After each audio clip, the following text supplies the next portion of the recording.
What is going on, guys? Raidboss here, and today we're going to be talking about a new build for the Wizard. Now you can run this any way you like. There's a lot of different variables with this set, but I'm just going to show you the way that I run it because it's pretty intense, it's a lot of fun, and it's very hectic to see, and it'll definitely catch your eye. Now starting off, you're going to need the Firebird set, and to take full advantage of the set, you want to get at least all 6 pieces. If you have a Ring of Royal Grandeur that you can use, absolutely go for it. I'm actually running the Convention of Elements and the Halo of Arcee instead with Wreath of Lightning, but if you have a Ring of Royal Grandeur and you're having enough trouble getting a final piece of the set, absolutely do it. You can always switch it out later. It's no big concern. As for weapons, I'm running an ancient legendary Blackhand Key. Now, it's nothing super special, no special attributes, just really strong weapon that I found, and increase the critical hit damage by 130% using gem. I'm pretty much gemmed out. I need to upgrade the ones in my chest right now. Um, I'm also running a Hers Rash Binding, reduces the arcane power of Arcane Torrent, Disintegrate, and Ray of Frost by 59%. So this basically guarantees that as long as I'm holding down Ray of Disintegration, I don't use any mana at all, which is always a nice thing. I'm using Ashtar's Blood Bracer. Increase the potency of her shields by 82%, which will come in handy in just a second. I'll explain that whole piece. Mara's Kaleidoscope for an amulet. Now this prevents all poison damage taken, and you heal yourself for 10% of the amount prevented. There's a few of these items floating around in there. This one will absorb ice damage, fire damage, arcane damage. I think all of these are some of the best items you can find in the game, because they really take some of the elite packs to their knees and really buff you and make you super strong. So I like to run Mara's Kaleidoscope just because it's the best one I could find right now. I'm still grinding through the torments. So moving on. As for my Firebirds, I have a legendary, or excuse me, a perfect royal diamond in the helmet to reduce cooldowns by 12.5%, which always comes in handy. Not super necessary. You can throw any kind of gem you like, but I would suggest using a diamond the most. All my Paragon points. Let's start off with the core. The intelligence, I just like to put all my points. I'm Paragon level 390, so I like to throw all of my points into intelligence because I want to hit really, really hard. You're not going to be using a lot of arcane powers. You don't really have to worry about increasing your mana pool, so it's not really a concern. You can throw some points into Vitality and kind of separate them between Vitality and Intelligence, but for the way that I'm running things, I like to do as much damage as possible, as fast as possible to get that dot. I'll talk about that in just a second. Moving on to offense, I like to fill out critical hit damage completely, all 50 points, followed up by critical hit chance. Just, again, maximize as much possible damage as you can, get those high crits, and just absolutely obliterate people. Moving on to defense, I like to run all of my resistances maxed out, resist all, completely maxed out as far as I possibly can, and followed up by armor. There's a method to the madness, and it'll actually help out a lot, considering what passives you're going to be taking. And switching over to utility, I like to run resource cost reduction again, so you never have to worry about arcane power or running out of mana. It'll always be there. You'll never have to worry about it, and you can actually, due to the edge sigil that I'm using, you can actually double and triple cast spells if you want to, because the way you normally cast them takes no mana or no arcane power, so you won't have to worry about anything. Okay, so we're going to close that, and just backing out, let's get right into the build. So I like to run for my primary skill, I like to run Magic Missile with Conflagrate. Basically it pierces enemies and will cause them to burn for 130% weapon damage. It can stack up to 3 times, and it will cause a small dot on them that will actually burn your enemies, which is always a nice thing considering the whole Firebird set. I like to keep to the fire theme and take full advantage of the fire skills that are available. Secondary, on your right click, run Disintegrate with Convergence. This will increase the width of the beam, allowing it to hit more enemies. This will pierce through multiple enemies, and this will be your primary damage dealer for this build. And it also turns Disintegrate's damage to fire, which is great for setting off your Firebird's Finery. Explosive Blast. Now this is the only spell that I like to run on my one key. You can use it on any key you feel comfortable with. I just feel most comfortable having it on the end, mostly from playing League of Legends and just having it slightly above my Q. Now, this is the only spell that you're going to be casting on your own. You can, like I said earlier, you can double and triple cast your spells if you like.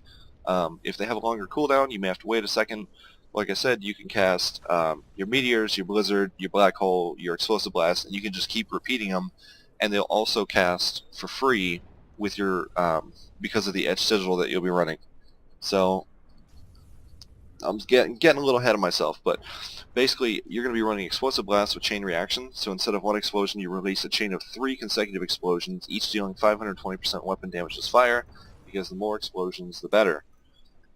As for Force, I like to run Meteor with Meteor Shower. It unleashes a volley of 7 small meteors that each strike for 277% weapon damage as fire. You can also run Molten Impact. It hits a lot harder in a single area and will leave a lasting effect. That will do weapon damage. That'll and the Molten Fire to do 625% weapon damage as fire over 3 seconds after the enemies have moved off the spot. So you can also run it, but it also adds a 15 second cooldown, so you're not going to be using it as much as you would Meteor Shower. And 1, I think Meteor Shower looks a lot cooler, and 2, it covers a much more broad area, helping out set off your Firebird's Finery set. So skipping on to the next, again, also another Enforce. I like to run Blizzard with the Apocalypse Rune. Increases the area of effect of Blizzard to a 30-yard radius, so it expands it quite exponentially, and then it also turns the damage to fire. So that's also just going to supplement the build. And the last one I'm going to run is Black Hole with Blazar. Conjures a black hole at the target location that draws enemies to it and deals 700% weapon damage as fire over 2 seconds to all enemies within 15 yards. After the black hole disappears, an explosion occurs dealing 725% weapon damage as fire to enemies within 15 yards again. So basically you're going to get a double proc on this skill, and it's going to drag all the enemies all into one spot to line them up for your Ray of Disintegration, your Molten Impact, and your Blizzard. So it's all going to keep your enemies contained. This is a great crowd control ability. It syncs with the set for having the fire damage, and it also procs twice as compared to all the others that have little perks to them, but like I said, the main thing we're going for is damage here. So passive skills, I'm going to say this beforehand, if you're running on a higher Torment, you might want to use Unstable Anomaly, instead of Conflagration. But because we're only on T5 today and I'm just showing an example, I'm going to be running Conflagration. Glass Cannon increases all damage done by 15%, but decreases your armor and resistance. This is why I have my points in the passives, to make up for the decreased armor and resistances. Standing Still, Unwavering Will. Standing Still for 1.5 seconds increases the following attributes. Again, another buff to armor, resistances, and damage just by standing still. And the only bit of tankiness that you have, and what you will rely on to keep you alive in sticky situations, and you need to know when to get yourself out and when you've gone too far and too deep in, is Galvanizing Ward. As long as you haven't taken damage within the last 5 seconds, you gain a protective shield that absorbs the next 60% of your life in damage. So if you want to kind of beef up the shield, you can remove some of your Paragon points from Intelligence if you want to take a little hit in damage, and you can beef them up to Vitality, and it'll actually improve your Galvanizing Ward. Not a super significant amount, but I guess anything helps on the higher difficulties.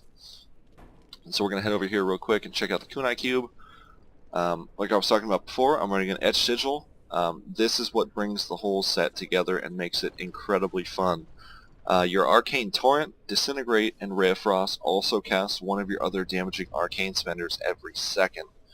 So as an example for this, you can just stand over here, and when an enemy elite pack or a boss or anything, just a huge group of enemies comes up to you, you basically just going to hold down your right click.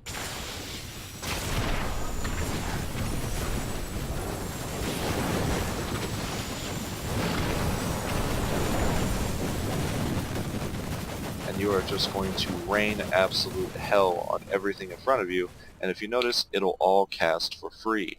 So you won't have to worry about anything. You won't have to worry about running out of mana. But one thing I would suggest is while you're channeling, your ray, just set off your explosives as much as possible. This will keep enemies off your back, and it'll proc 3 times. And also, each time you hit an enemy with the explosive blast, your damage is increased, and your damage reduction is increased by 15%. And this can stack up to 4 times. So if enemies keep moving in on you, just hold down your disintegration ray, kind of move it around. You can spin it, you can do whatever you like, but you also want to be hitting, for me, it would be my number 1 key, where you're setting off your explosive blast to keep them at bay. Now moving forward, I'm using Pride's Fall. There are a lot of items that are actually better than Pride's Fall, but I'm particularly running this again, so you never run out of arcane power. You'll never even touch it. You'll never even come close, and this will give you a great opportunity to spam your spells if you get yourself into a bad situation. And the last one I'm running is Countess Julia's Cameo. Just like Mara's Kaleidoscope here, it's just another damage reduction, but this one is for Arcane, which I think is actually the worst to encounter, or one of the worst. So this will prevent all arcane damage and heal yourself for 25% of the amount prevented. So if you ever get trapped or walled in, or something terrible happens to you and you get locked up and you see a bunch of the arcane drop, you don't have to worry about it. You're not in a bad situation, and you can actually heal from it. I found myself in multiple occasions where I've actually stood on top of the enemy arcane abilities and just to absorb the health as a form of sustain. So it actually helped me out and helped me stay in the fight for longer. Now, the pros of this build are that you do an insane amount of damage against all boss types and all elite packs. As soon as you encounter an elite pack or a boss, it usually takes about 2 seconds to proc it, but your damage is increased by 120% and damage taken reduced by 3% for every enemy that is ignited. This effect can stack up to 20 times. As soon as you encounter an elite pack, a boss, an uber boss, a rift guardian, whatever, any kind of special mob, this will immediately jump to 20 times, and you'll get a massive, incredible boost in damage, and you'll just obliterate everything in front of you. Now, without further ado, I'm going to start up a rift. Again, this is on Torment 5. Mainly just doing this to show off the build and show off what it can do. The highest I've ever run this build up to is Torment 10. I need to refine it a little bit more for higher difficulties above 10, but this works out incredibly well, even solo, and I'm going to show you an example of exactly what this can do with this elite pack right up here. So here we go.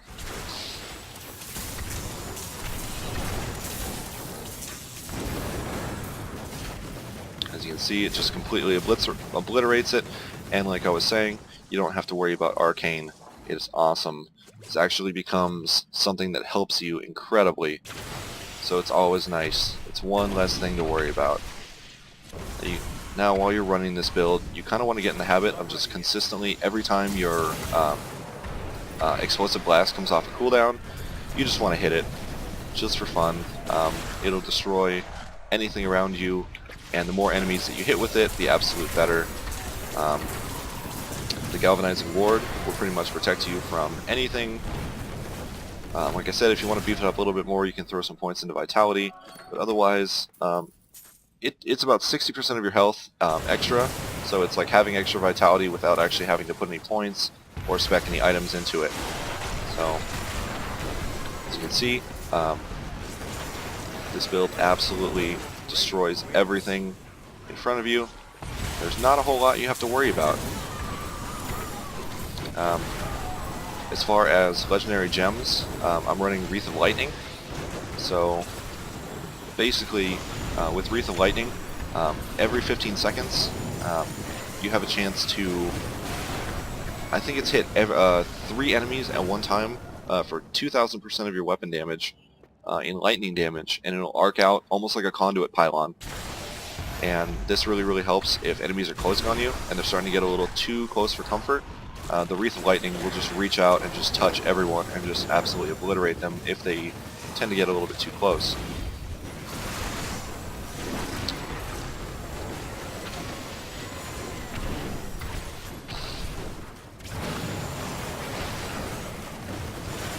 And the idea behind this build is that you kind of just want to stand still, because that's where you get all of your bonuses from, and nothing can get to you. And I think it's really, really safe. And if something is closing in on you, the first thing you want to do is just open up a black hole, and it'll just draw everybody away from you and throw them into one spot. You'll get the double proc of the damage, and you'll also get 1 point towards your Firebirds. The Firestorm will give you the second, and the Disintegrate will give you the third, so you'll immediately do the 20% damage increase, and you'll be doing 3,000% of your damage to enemies, and you'll just obliterate everything in their path. So now that I've talked about it for a little bit, I'm just going to run through this rift, and I'm going to quiet down here, and I'll see you guys at the Rift Guardian.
Alright guys, so the Rift Guardian has just come back.